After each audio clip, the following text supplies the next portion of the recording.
صل وسلم دائما أبدا على حبيبك خير الخلق كلهم مولاي صل وسلم دائما أبدا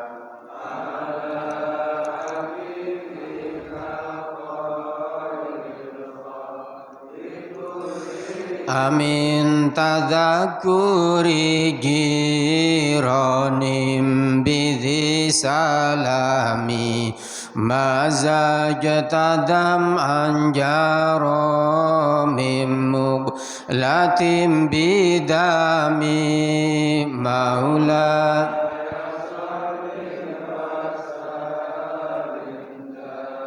iman abada ala habibika khairil khalqi kullihim amhabbatir rihu min tilqa'i kadhimatin wa awmadul barku fi dhalma min idami maula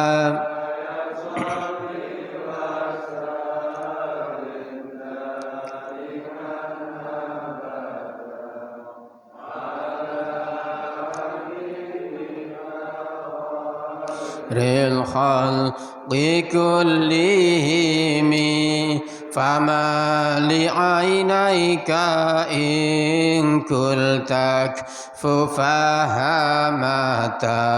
wa ma li qalbika in kultas tafiq yahimi maula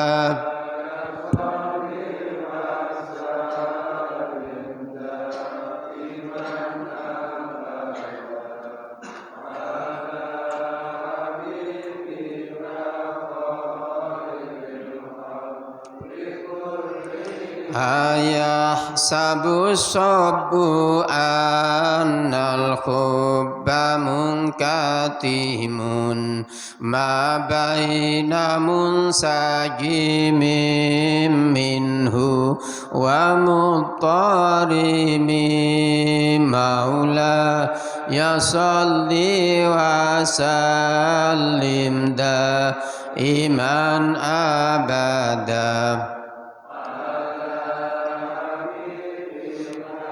khairil khalqi kullihim laulal hawa lam turiq dam'an ala talalin wala ariqta li dzikril bani wal alami maula ya salli wa sallim daiman abada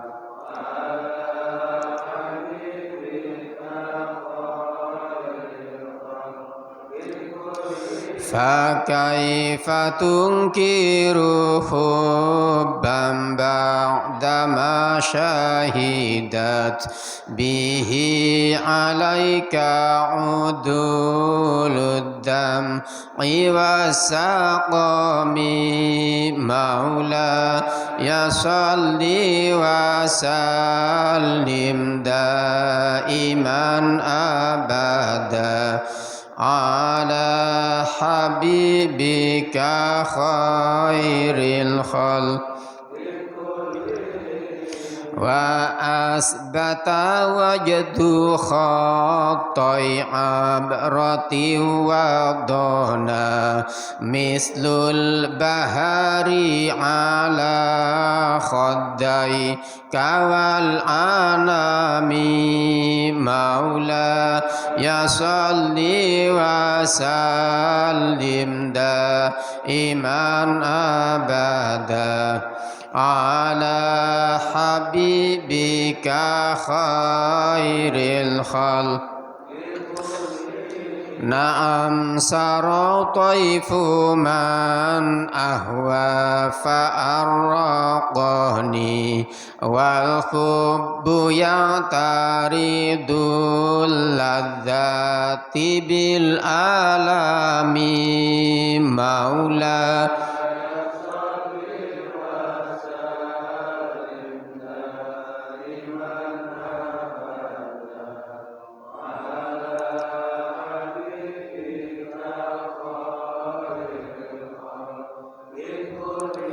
يا لائمي في الهوى الأذري معذرة مني إليك ولو أنصفت لم تلومي مولاي صل وسلم دائما أبدا على حبيبك خير الخلق كلهم عدتك حالي لا سري بمستتير عن الوشاة ولا دائي بمنحسم مولاي صل وسلم دائما أبدا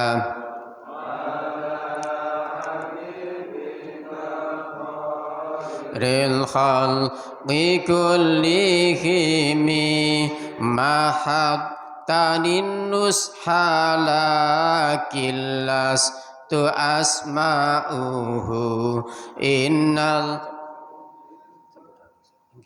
إن المحب عن الأذى في صمام مولاي صل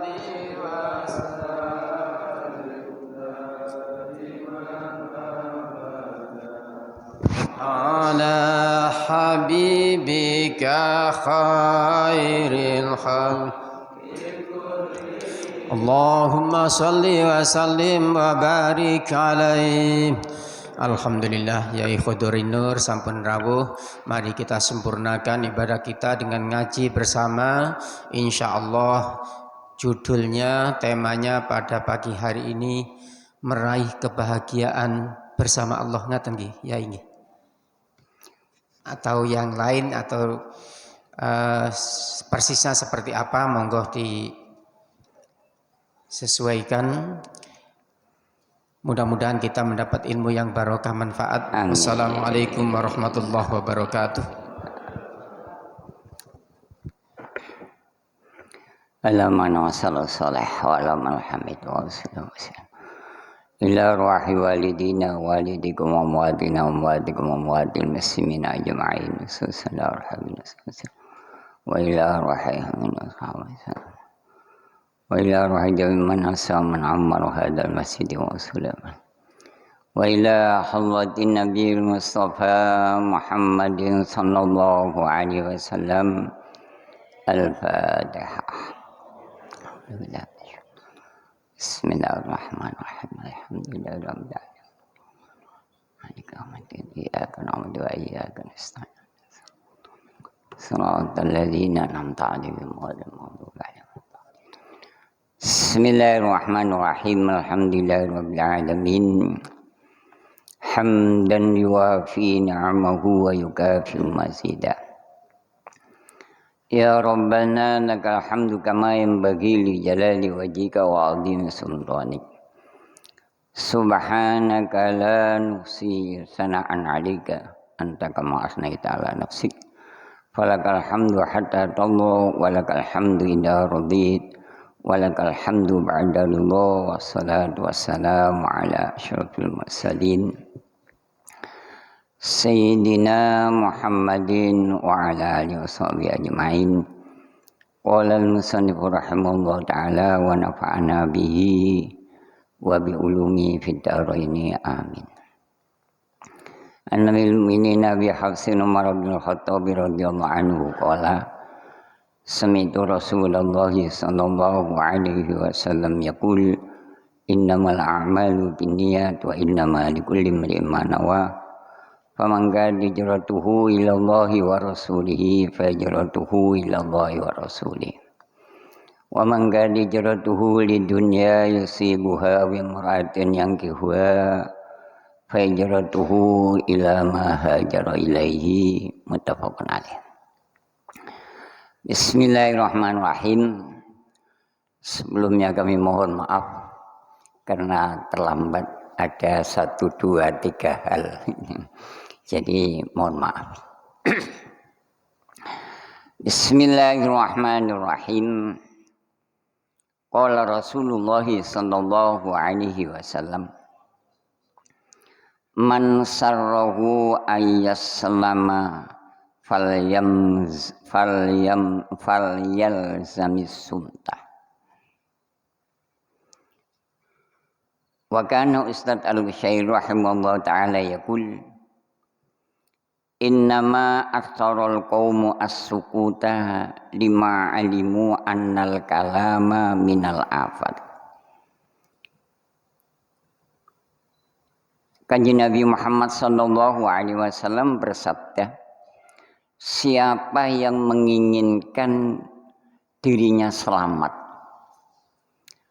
sebaiknya jangan banyak bicara.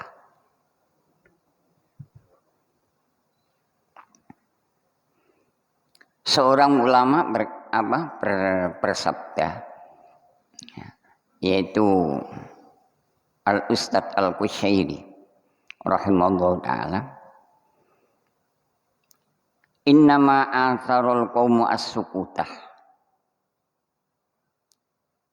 Alasan orang-orang besar, orang-orang alim itu lebih memilih diam. Lima alimu annal kalama minal afat. Karena beliau-beliau ini paham bahwa tidak banyak bicara itu sesuatu yang aman, dan banyak bicara itu ada akibat-akibat yang negatif. Banyak orang menginginkan satu ketenangan dan ketentraman dalam kehidupannya. Tetapi persyaratan itu tidak terpenuhi, yaitu bagaimana caranya kita mempunyai sikap yang nyaman, aman bagi orang lain. Itu artinya apabila kita bisa menjaga mulut kita, kita hidup ini tidak akan banyak terseret oleh masalah-masalah.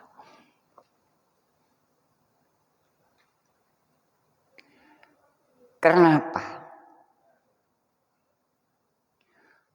Orang berbicara itu kan banyak terbawa oleh bayangan-bayangan kehendak yang harus diungkap kepada orang lain tanpa peduli apa yang kita lepas itu ada asas manfaat atau enggak. Karena rumitnya nilai-nilai yang sering terbawa oleh ungkapan-ungkapan bahasa itu sering-sering bersinggungan dengan kenyamanan orang lain.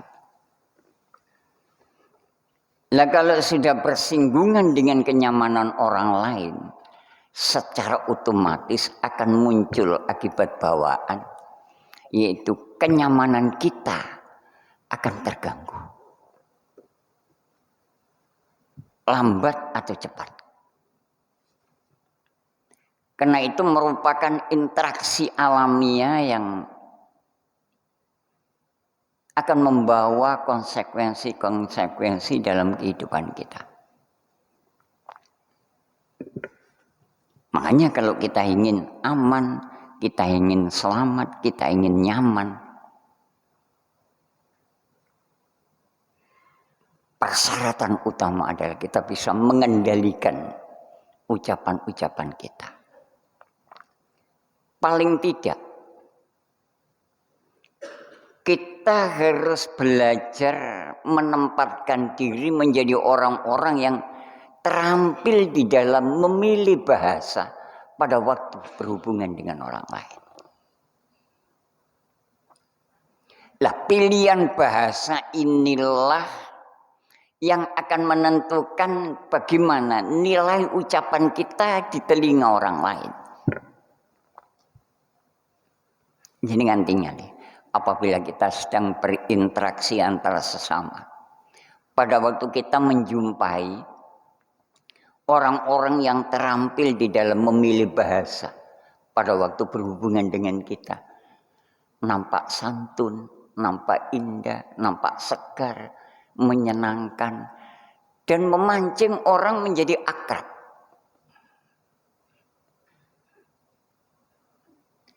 Tetapi apabila kita gagal di dalam memilih bahasa yang kita pakai untuk berhubungan dengan orang lain, maka disadari atau tidak, sengaja atau tidak, akan melahirkan satu konsekuensi balik. Di suatu saat kita akan menjadi sasaran bahasa-bahasa yang tidak santun atau bahasa-bahasa yang tidak semestinya kita dengar. Mari kita merenung bersama, mumpung ini Ramadan, dan biasanya suasana Ramadan ini membantu kita. Nah, tiba-tiba saja rohania kita itu menjadi bening, sehingga pada waktu kita kemasukan ilmu-ilmu dan informasi-informasi wejangan itu akan masuk dengan lembut, dan kita akan bisa merenung lebih dalam lagi dengan apa yang selama ini ada pada kehidupan kita. Makanya orang-orang alim itu tahu ya, bahwa ucapan manusia itu betul-betul penuh dengan hal-hal yang membahayakan apabila tidak berdampingan dengan keilmuan. Seorang ulama besar yang namanya Syekh Abu Bakar Ibnu Iyad itu pernah berkata, kasratul kalam tanshiful hasanati kama tanshiful Allah ba'dal ma'i. Orang yang terlalu banyak bicara itu akan menyedot kebaikan-kebaikan, seperti halnya bumi ini menyerap dan menyedot siraman air.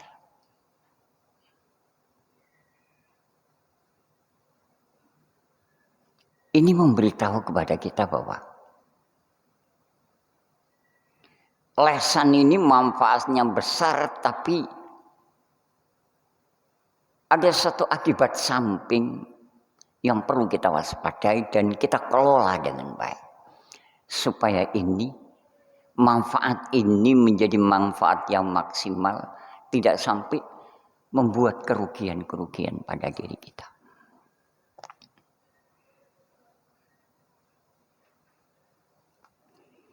Ada lagi ulama lain yang mengatakan, man adda kalamu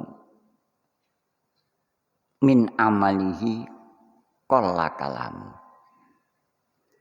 wa ma walisul hikmata illa bisumti wat tafakkuri wal wara'u fin nukti asyaddu minhu fit dunya wasiyat. Ini apabila kita terjemahkan secara lepas, siapapun orangnya yang selalu menghitung bahasa-bahasa pembicaraannya atau menghitung, mengawasi, mengendalikan ucapan-ucapannya, maka dia tidak akan banyak-banyak berbicara. Kenapa? Akan semakin sadar bahwa itu tidak menguntungkan. Wa ma warisul hikmata illa bisumti. Tidak satupun orang-orang besar itu mendapat kemampuan hikmah. Kemampuan hikmah itu kemampuan bijak yang melahirkan bahasa-bahasa lembut yang mudah memancing orang untuk mengerjakan kebaikan illa bisumti. Kecuali tidak banyak berbicara. Kenapa? Berhati-hati di dalam berbicara. Itu jauh lebih baik dan lebih dahsyat akibat psikologisnya daripada kita berhati-hati tentang urusan duniawiya dan penampilan-penampilan fisik. Ini memberitahu kepada kita bahwa mari kita bersama-sama untuk menjaga dengan baik. Jangan sampai terjadi keributan-keributan. Jangan sampai terjadi ketersinggungan-ketersinggungan. Jangan sampai terjadi ketidaknyamanan-ketidaknyamanan. Contoh aja. Baru-barusan ini kami sedang berada pada kondisi manusia lepas dari kontrol pembicaraannya pada waktu berhubungan dengan tarik-menarik kepentingan kelompok. Kita diberitahu oleh Allah Subhanahu wa Ta'ala kenyataan lapangan bahwa inilah bukti apabila kita tidak bisa mengendalikan ucapan-ucapan kita. Akan terjadi kegaduhan-kegaduhan, bahkan mengarah kepada fitnah-fitnah, dan itu sangat tidak menguntungkan pada siapapun. Tidak ada yang kita bisa ambil manfaat secara nyata, tapi akibat negatifnya sudah jelas kita rasakan. Timbul kebencian,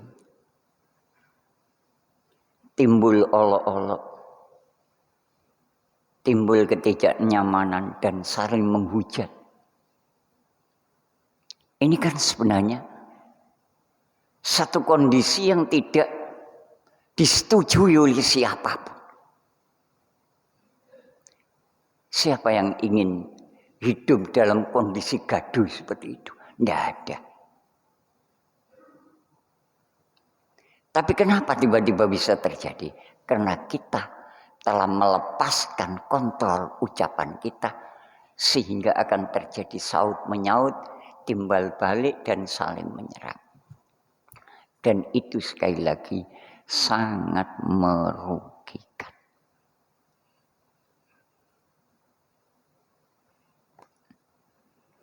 Ada ulama lagi mengatakan waqad ajma'u ala annal anwarur rabbaniyah takhruju min qalbil murid idza takallama bilawi.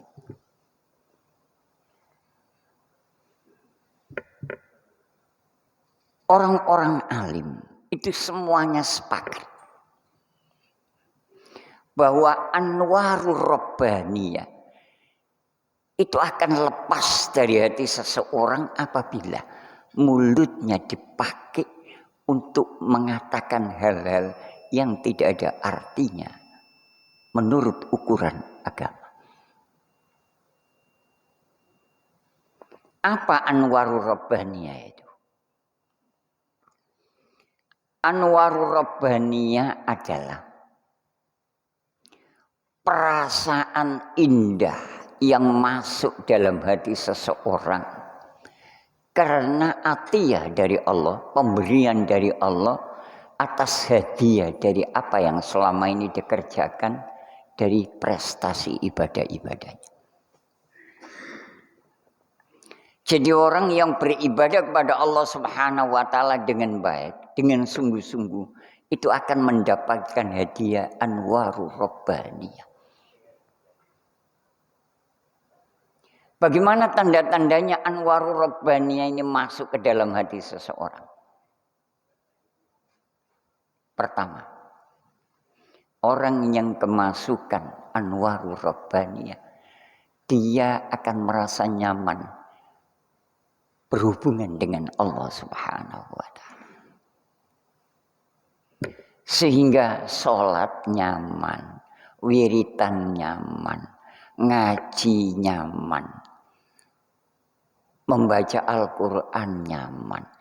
Apapun yang berhubungan dengan keibadahan itu nyaman.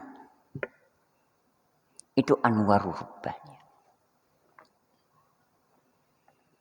Yang kedua, ada kekuatan baru yang kuat yang muncul, yang bisa meningkatkan kualitas keibadahannya.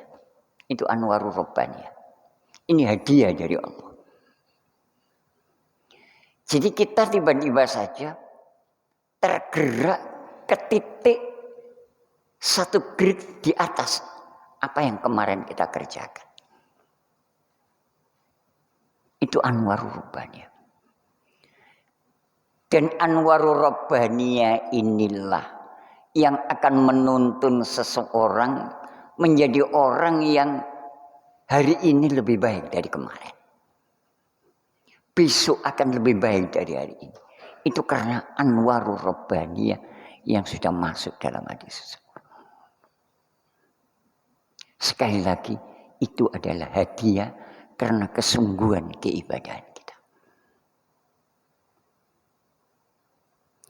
Pertama yang paling bisa kita rasakan tanda-tandanya, dan siapapun kalau mendapatkan tanda ini, bersyukurlah yang besar kepada Allah Subhanahu wa Ta'ala dan jaga jangan sampai lepas kembali. Pertama, kita menjadi mudah terkonsentrasi pada waktu akan mengerjakan sholat. Batiniah kita ini kayak merasa siap sholat. Sehingga kalau batiniah kita itu siap sholat, maka seluruh prosesi sholat ini akan kita kerjakan dengan utuh, tidak satu pun ada yang tertinggal. Kenapa? Ada ketentraman di dalam jiwanya pada waktu mengerjakan sholat. Tentram ya. Kalau ini muncul dalam hati kita, hidup kita akan tenang. Kita tidak akan tergoda dengan kenikmatan-kenikmatan duniawiya yang menjadi bayangan banyak orang. Seakan-akan kita ini sudah tidak butuh hiburan-hiburan yang bersifat duniawiya. Itu sudah tidak menarik. Kenapa? Ada kenyamanan. Disinilah muncul label ya, rajulun qalbuhu mu'allakun bil masjid. Masuk dalam kategori orang-orang yang selalu rindu dengan masjid.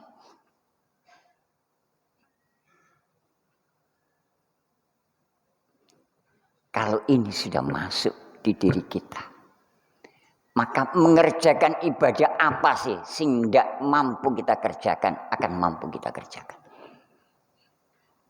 Karena dorongan anwarul ilahiyah, anwarul rabbaniyah itu indah dan luar biasa.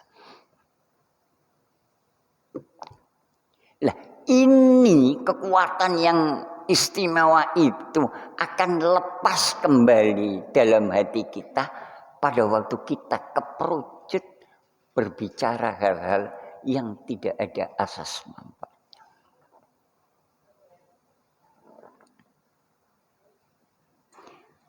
Kami yakin di antara jamaah ini akan merasakan ini. Indahnya beribadah, indahnya berjamaah, indahnya membaca Al-Quran, indahnya mengaji, dan indahnya mendengarkan ilmu. Itu pasti. Saya yakin kita pernah mengalami itu. Dan juga, ya mudah-mudahan tidak. Di suatu saat kita tiba-tiba kosong, blank. Loh kok maling ini?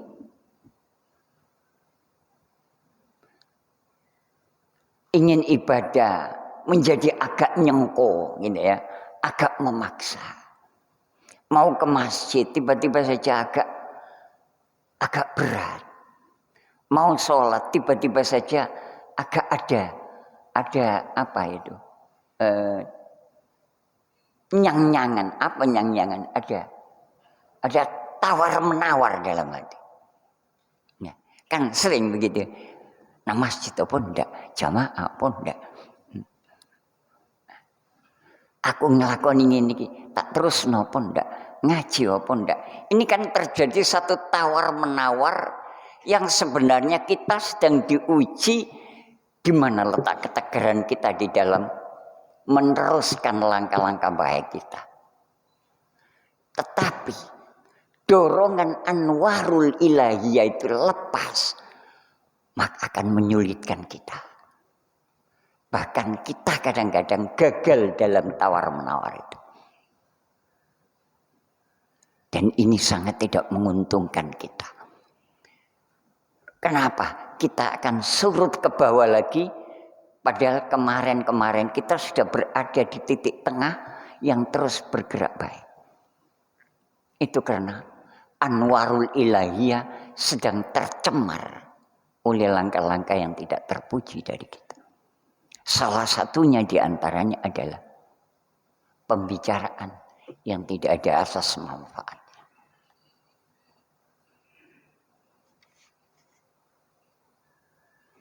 Makanya di sini diteruskan wa yasiru qalbuhu dulman. Wa innahu mata in hadama ruknun min arkanit thariq tabi'ahul baqi. Sehingga hati ini tiba-tiba saja gelap kembali, resek kembali, tidak ada yang tersisa kecuali letak. Tapi itu letak. Jadi kalau kayak orang minum kopi itu tinggal letak, kopi ini ndak ono, lepas. Siapa yang rugi? Kita sendiri. Kita akan menjadi kesulitan kembali melangkah ke hal-hal yang positif. Padahal asalnya kita merasa tenang, merasa nyaman, tidak terganggu oleh hiruk pikuknya kehidupan. Ini kan tenang sekali. Makanya coba lihat orang-orang yang alim-alim itu, gitu. Fasilitas hidupnya cukup bahkan berlebihan. Itu tidak ada riak-riak atau gejala-gejala yang kebingungan di dalam menghadapi kehidupan ini dan kebingungan di dalam memanfaatkan fasilitas hidup yang berlebihan. Demikian juga orang-orang alim yang pras-prasan hidup. Tidak merasa terusik dengan kondisi. Sehingga walaupun finansialnya itu pres-presan, tetapi hatinya kaya. Makanya katanya kanjeng Nabi, laisal ghina fil mal walakinnal ghila fil qalbi. Kaya itu tidak ada di tumpuan harta benda ukurannya. Tapi ukuran kaya ada dalam hati.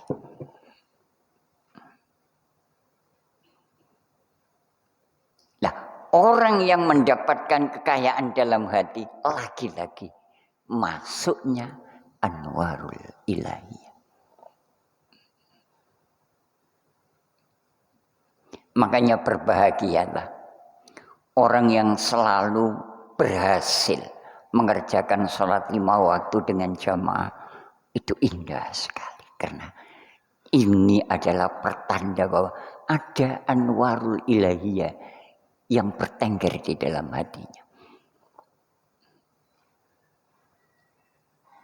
Makanya jenengan rasakan bagi orang-orang yang istiqomah di dalam berjamaah. Coba lihat, pada waktu jenengan ketinggalan jamaah, ada apanya?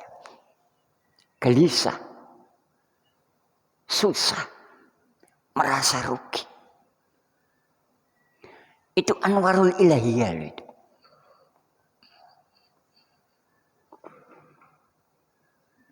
Kalau sudah begitu, jenengan tidak akan mudah, tidak akan meremehkan apa yang sudah Anda kerjakan. Dan itu hadiah dari Allah yang harus kita syukuri betul dan kita jaga kelestarian. Agar jangan sampai lepas kembali.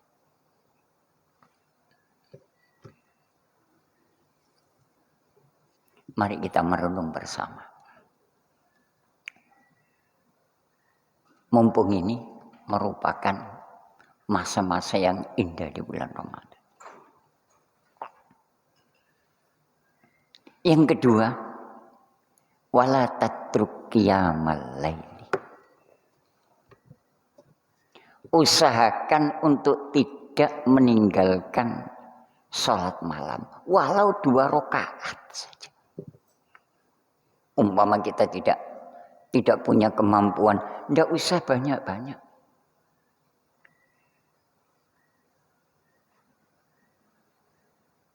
Fa innahu nurun lil mu'mini yaumal qiyamah. Wa yas'a baina yadayhi wa min khalfihi. Dan ini akan terus melingkupi kehidupannya nanti di hari kiamat.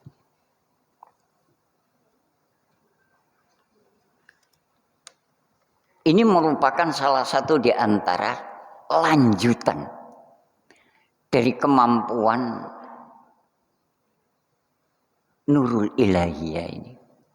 Apabila sudah ada di dalam hati. Tidak akan berat dan tidak akan merasa sulit untuk mengerjakan.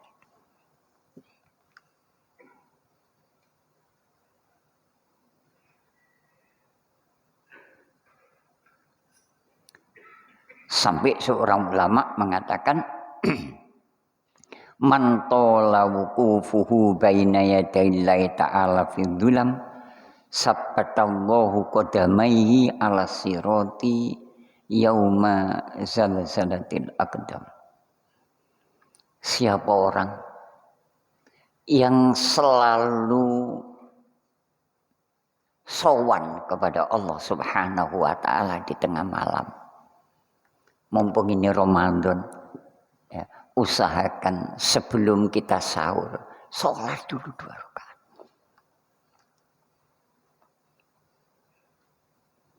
Kenapa? Sabbatallahu qadamai.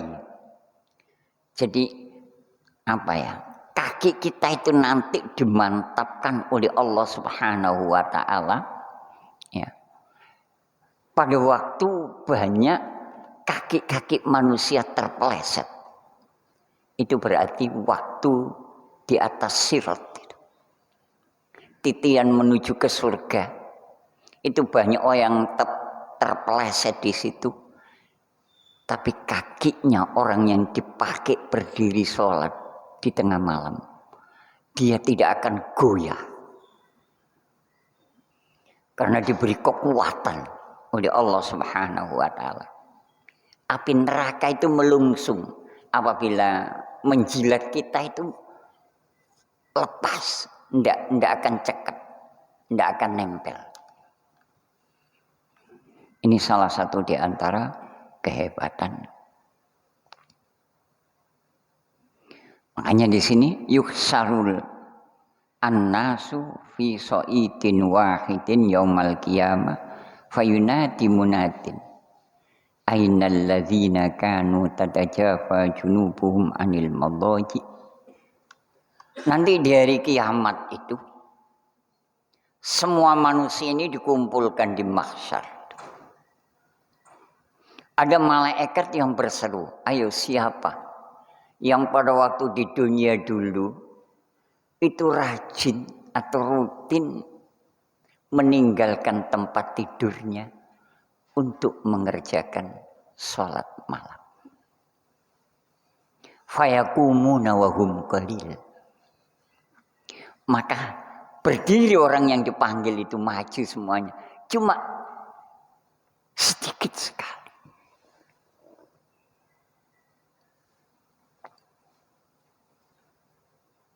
Dan kelebihannya orang yang rutin mengerjakan sholat malam, fisiknya akan disehatkan oleh Allah Subhanahu wa Ta'ala. Hatinya akan ditenangkan oleh Allah Subhanahu wa Ta'ala. Kesulitannya akan diurai oleh Allah Subhanahu wa Ta'ala. Dan masih banyak lagi. Pertanyaannya, kenapa?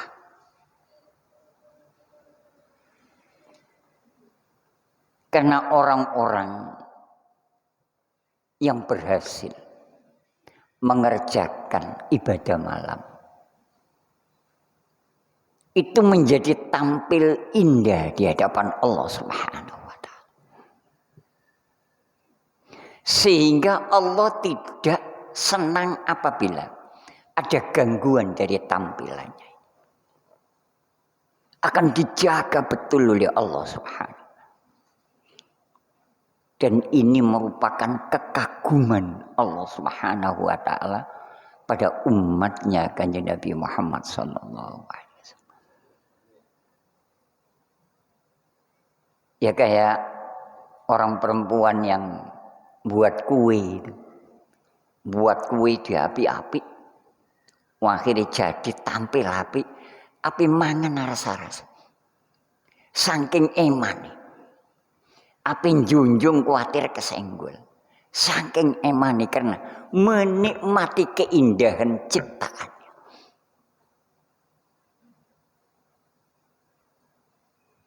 Demikian Allah Subhanahu wa Ta'ala pada waktu melihat kita sebagai makhluk umatnya Kanjeng Nabi. Salah kita ini merupakan umat yang dicintai oleh Allah karena dompleng atau tertarik oleh kekeramatan, kemuliaan Kanjeng Nabi Muhammad sallallahu alaihi wasallam. Ditambah karena perilaku kita hampir mirip kayak perilakunya Kanjeng Nabi Muhammad sallallahu alaihi wasallam karena mau mengerjakan sholat malam. Itu indah sekali. Makanya orang tua-tua dulu itu kan, kui nek kepengin sehat, ndak gampang loro. Sing rutin sholat masih rong rakaat.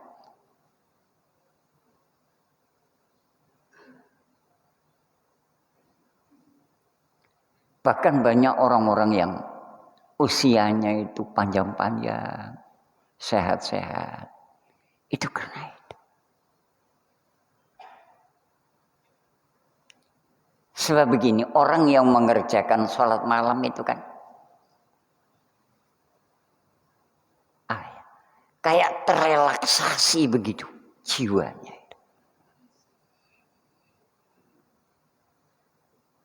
Makanya kayak yoga, terus apa lagi itu? Senam yang butuh konsentrasi itu kan ada senam yang butuh konsentrasi. Itu kan mengadopsi masa-masa hening di malam hari dengan ibadah mengingat kepada Allah Subhanahu. Itu akan merelaksasi semua fisik kita. Makanya segar. Batiniannya segar, fisiknya segar. Walaupun orang-orang yoga itu mengklaim bisa mendapatkan manfaat maksimal dari keyogaannya, tetapi tidak bisa menyaingi hasil yang kita dapat dari sholat malam. Kenapa? Kalau yoga itu yang terjadi manfaatnya ada di areal fisiknya saja. Tapi kalau sholat malam itu jiwanya ikut terrelaksasi. Ya monggo. Dan inilah waktunya untuk kita memulai. Mumpung ini masih separuh gitu ya. Mumpung ini masih separuh, masih banyak sisa untuk memulai, saya pikir cukup ya. Umpama 10 hari belajar memulai itu cukup. Jadi nanti setelah Ramadan itu tinggal melanjutkan. Dan itu rasanya indah sekali. Makanya sampai ada orang yang mengatakan bahwa salah satu di antara pengaruh sholat malam itu, sampai pagi hari itu, ketenangan itu belum lepas. Itu tidak satu orang yang berbicara. Jadi orang yang rutin mengerjakan sholat malam, itu sampai siang hari, ketenangan yang ada di dalam kesolatan itu masih terbawa. Sampai siang hari. Dan itulah yang menjadikan kehidupan ini menjadi luar biasa. Menjadi orang-orang yang kaya. Apalagi kalau Anda menjadi orang yang kaya finansial dan berdampingan dengan kaya rohaninya seperti ini. Tamatin nikmat. Maka nikmat Anda sempurna.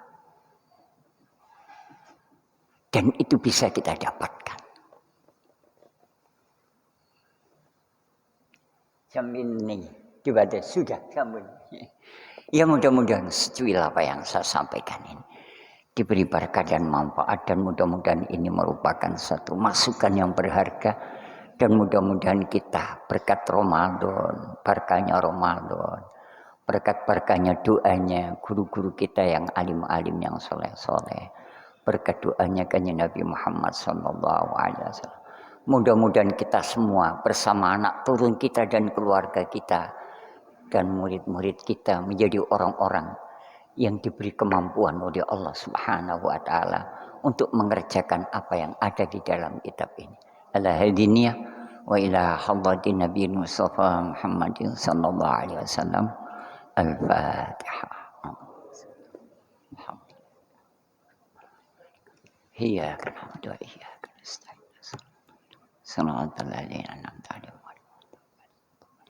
بسم الله الرحمن الرحيم الحمد لله رب العالمين اللهم صل وسلم اللهم انفعنا بما علمتنا وعلمنا ينفعنا اللهم اجعلنا وأولادنا وذريتنا من أهل العلم وادخلهم وأهل القرآن ولا تجعلنا وإياهم من أشياء وإن الله والهوى اللهم بارك لنا في أولادنا واحفظهم ولا تضرهم وفيكم لطاعتك وارزقنا ربنا آتنا في الدنيا حسنة وصلى الله على سيدنا محمد وعلى آله وصحبه